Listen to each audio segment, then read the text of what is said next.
For a layman investor, there are two choices of investment. One is active, where the key objective of investment is to earn excess return over and above the benchmark, termed as alpha. The other alternative is to invest in passive funds where you get returns similar to Nifty 50 or Nifty 100 or mid cap 150 or small cap 250 kind of indices. The idea is to earn beta returns.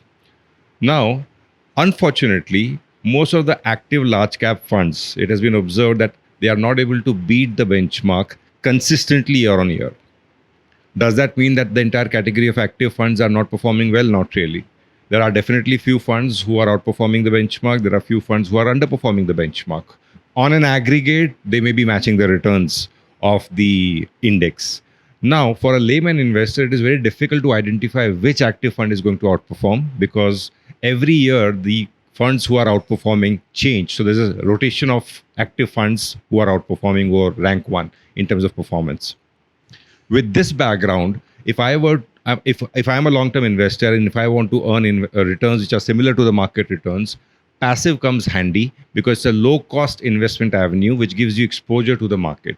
So this is precisely the reason why an average investor should have a combination. So it's not about active versus passive. Maybe it's active and passive, where my core investment could be into low-cost passive funds, and the other part, which is maybe the core and satellite, the satellite could be invested in the active to earn excess returns.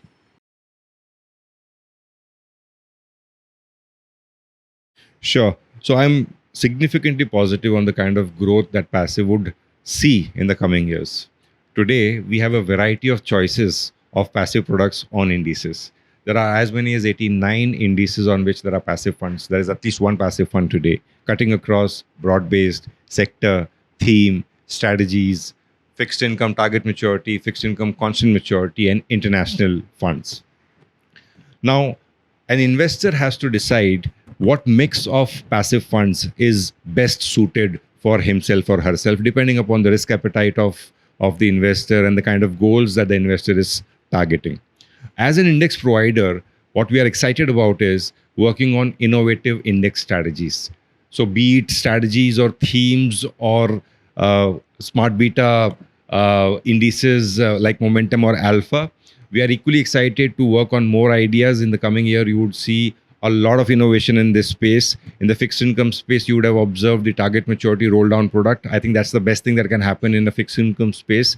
I think in the banking space, you have fixed deposits. Similarly, in the mutual fund space, you have target maturity roll down products, which are maybe suitable for investors who are looking at returns which are efficient on a tax adjusted basis. And I think it also gives you an edge over other actively managed funds because you have a lot of transparency in terms of what the fund would buy.